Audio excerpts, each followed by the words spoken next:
నమస్తే welcome to right angle.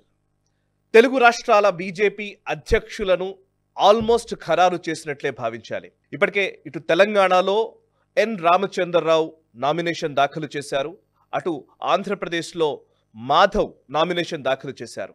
ఇక్కడ రామచంద్రుడు, అక్కడ మాధవుడు విధేయులకే పట్టం కట్టినట్టుగా చాలా స్పష్టంగా మనకు అర్థమవుతోంది.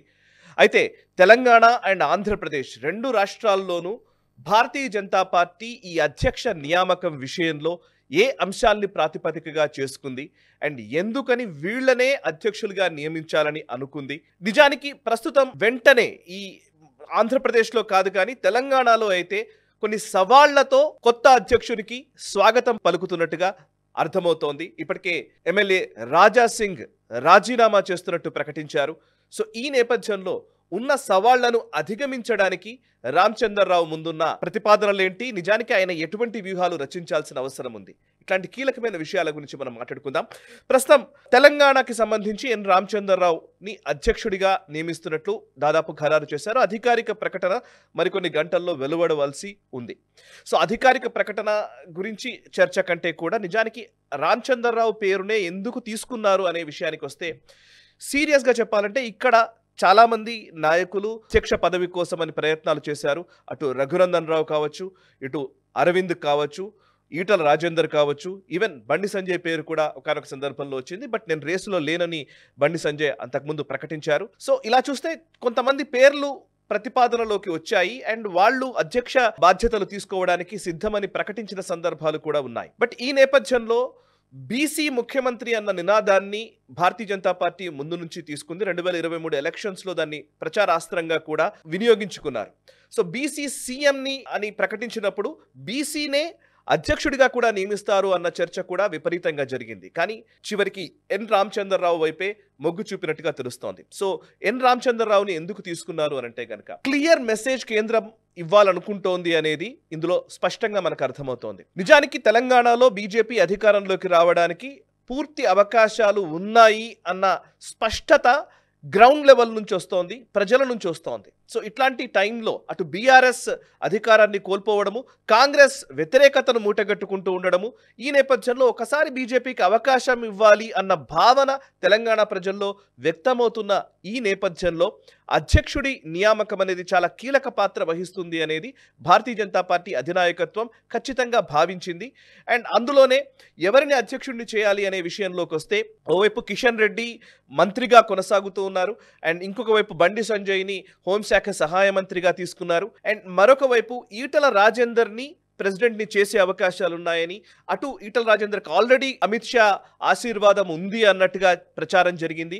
ఇంకోవైపు ధర్మపురి అరవింద్ విషయంలోనూ చాలా సీరియస్గానే అధ్యక్షునిగా నియమించడం విషయంలో ఆలోచిస్తున్నారన్న చర్చ నడుస్తున్న టైంలో రామచంద్రరావు పేరు ఎందుకు తీసుకొచ్చారు అనేది అందరికీ అర్థం కాని విషయం. నిజానికి రామచంద్రరావు గారి ప్రతిపాదన కూడా ఇది చాలా రోజులుగా నడుస్తూ ఉన్నదే.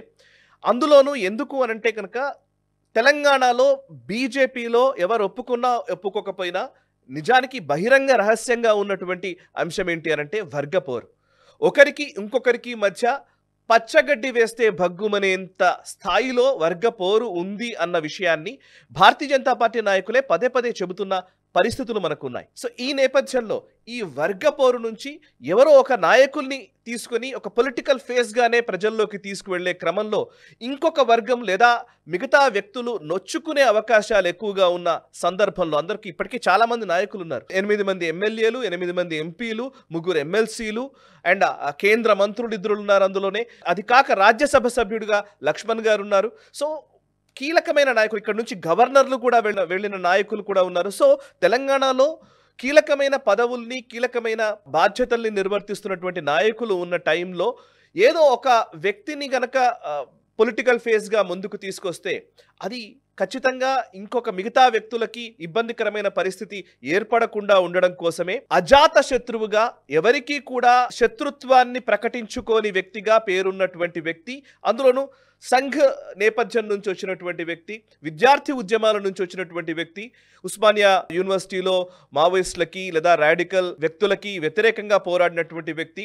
సో అట్లాంటి ఒక అడ్వకేట్ అదేవిధంగా ఇంతకుముందు పార్టీ సంస్థాగతమైనటువంటి అనేక బాధ్యతల్లో ఆయన పనిచేశారు. ఉమ్మడి ఆంధ్రప్రదేశ్లో ఆయన జనరల్ సెక్రటరీగా పనిచేశారు. అదేవిధంగా ఒక జిల్లా అధ్యక్షుడిగా పనిచేశారు. సో ఇట్లాంటి పార్టీ పదవుల్లో కీలకమైన భూమిక వహించినటువంటి వ్యక్తిగా పేరున్నటువంటి అజాత శత్రువుగా ఏ వర్గానికి చెందినవాడిగా ఆయనకి ముద్ర లేదు. సో అందరితో కలుపుగోలుగా ఉండే వ్యక్తిని తీసుకొచ్చి అధ్యక్షుడిని చేయడం వల్ల ఈ నాయకులందరి శక్తిని సామర్థ్యాన్ని వినియోగించుకోవడానికి వీలుంటుందని అధిష్టానం భావించి ఉండవచ్చు అనేది ఢిల్లీ వర్గాలు చెబుతున్న మాట.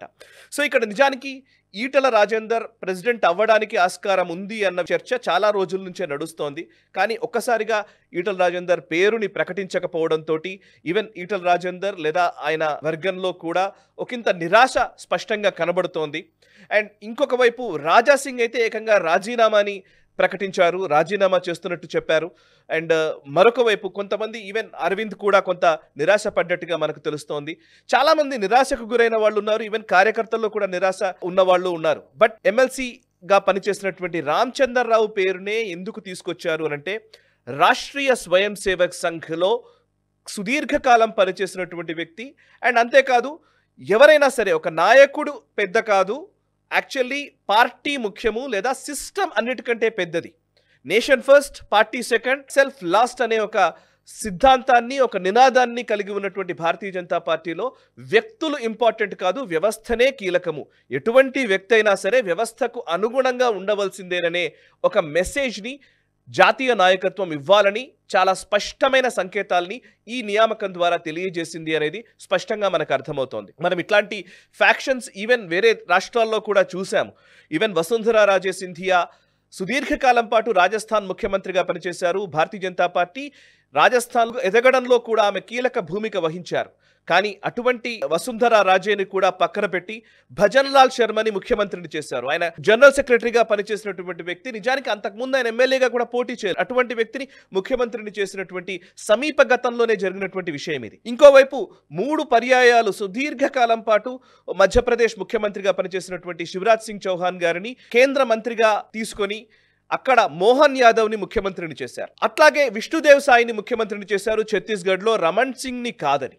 సో ఎక్కడైనా సరే ఎటువంటి నేపథ్యం ఉన్నా సరే, అంటే ఏ మాత్రం అంటే నిజానికి అర్హత ఏంటి ఈ బీజేపీ సిస్టంలో లేదా ఆర్ఎస్ఎస్ సిస్టంలో అంటే ఇది వ్యక్తి కాదు వ్యవస్థ ముఖ్యమని నమ్మడమే దీనికి అర్హత అని ఒక భావనని చాలా స్పష్టంగా ఇవ్వాలని రాష్ట్రీయ స్వయం సేవక్ సంఘ్ అనే భారతీయ జనతా పార్టీ అనుకొని ఉండవచ్చు అనేదే దీని నుంచి మనకు తెలుస్తున్న విషయం. అండ్ అలా అని చెప్పేసి నిజానికి సమర్థులకు పెట్టం కట్టరా అనంటే చాలా మంది అసలు ఊహించని విధంగా పెద్ద పెద్ద పొజిషన్స్లోకి వెళ్ళిన వాళ్ళు చాలా మంది ఉన్నారు.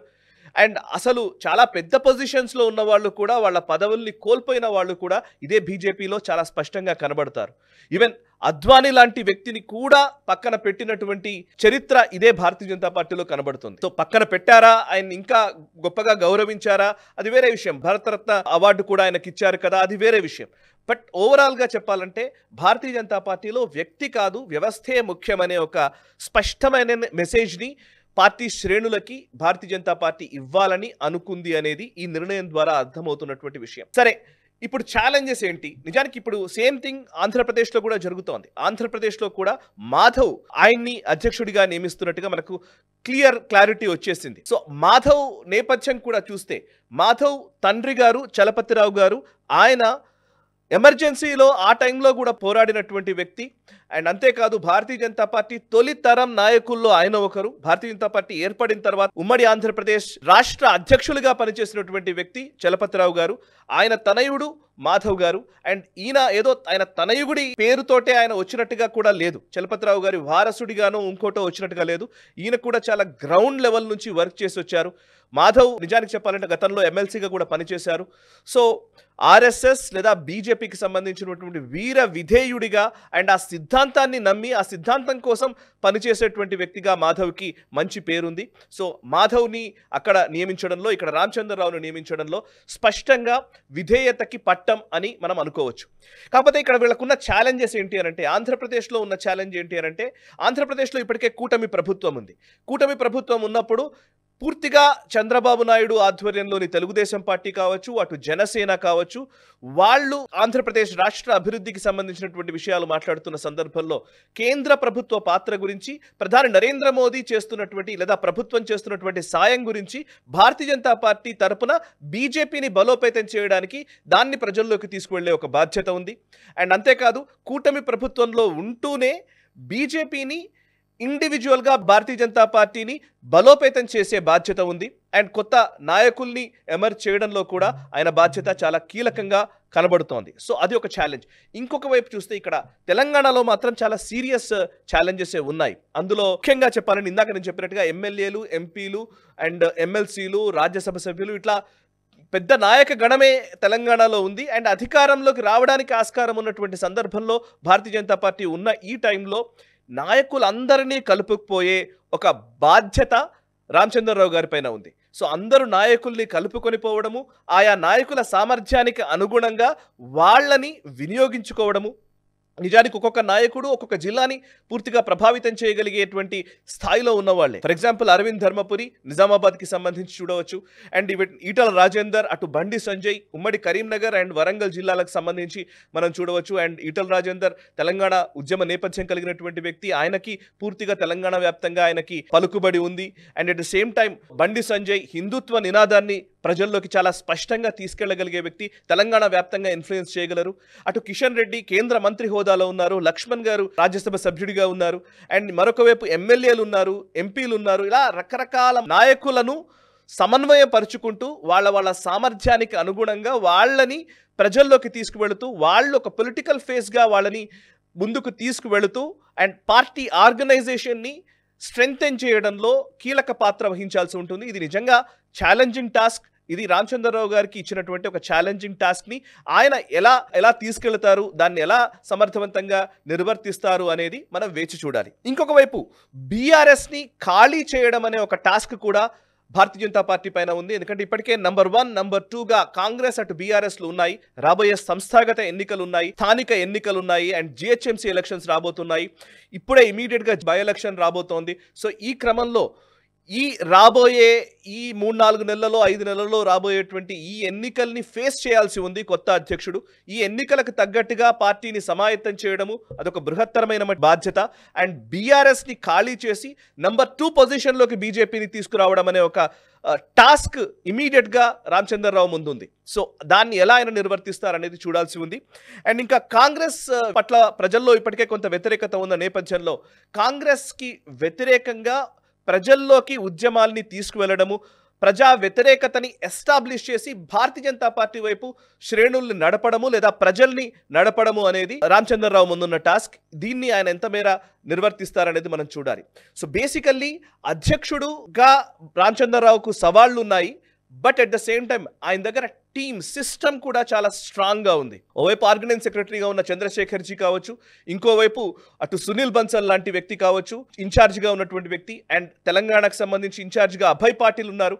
సో ఇన్ఛార్జీలు, ఆర్గనైజేషను, దీనికి సంబంధించిన వ్యవస్థ ఉంది, కేంద్రం సపోర్ట్ ఉంటుంది, అండ్ గ్రౌండ్లో ఉన్నటువంటి నాయక గణం కూడా చాలా గట్టిగానే ఉంది. కాబట్టి సో వీళ్ళందరినీ సమన్వయపరిచేటువంటి ఒక టాస్క్ రామచంద్రరావు పైన ఉంది. సో ఒకరిని నొప్పించడమో ఒకరిని తగ్గించడమో కాకుండా అజాత శత్రువుగా పేరున్నటువంటి వ్యక్తి, ఎవరు ఒక వర్గానికి పరిమితంగా అనిపించని రామచంద్రరావు విషయంలో అందుకే బీజేపీ అధిష్టానం మొగ్గు చూపినట్టుగా మనకు అర్థమవుతోంది. ఎందుకంటే మల్కాజ్గిరిలో ఈటల రాజేందర్కి అనుకూలంగా ప్రచారం చేయడంలో లేదా ఈటల రాజేందర్కి సమర్థవంతంగా తన ఓటు బ్యాంక్ మలచడంలో కావచ్చు, మల్కాజ్గిరి విజయంలో కావచ్చు దోహదపడ్డటువంటి వ్యక్తి Ramachandra Rao.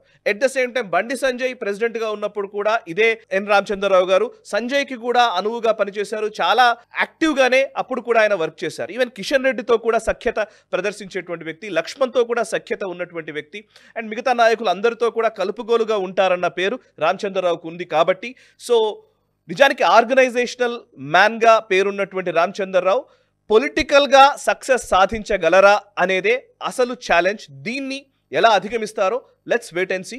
And all the best. కొత్త అధ్యక్షులు నియమితులైనటువంటి ఇద్దరికీ కూడా ఆల్ ద బెస్ట్ చెబుతూ మాధవ్ గారికి అండ్ రామచంద్రరావు గారికి భారతీయ జనతా పార్టీని ప్రజల్లోకి తీసుకువెళ్లడంలో ఎలా వాళ్ళు పనిచేస్తారో, ఏం చేస్తారో మీ కమెంట్స్ ద్వారా కూడా అభిప్రాయాలు తెలియజేయండి అండ్ వాళ్ళకి ఏమైనా సలహాలు ఉంటే కూడా తెలియజేయండి మీ కమెంట్స్ ద్వారా. ఈ వీడియోని లైక్ చేయండి, 10 మందికి షేర్ చేయండి. మనసా వాచా కర్మణ, దేశహితం కోసం నేషనలిస్ట్ హబ్.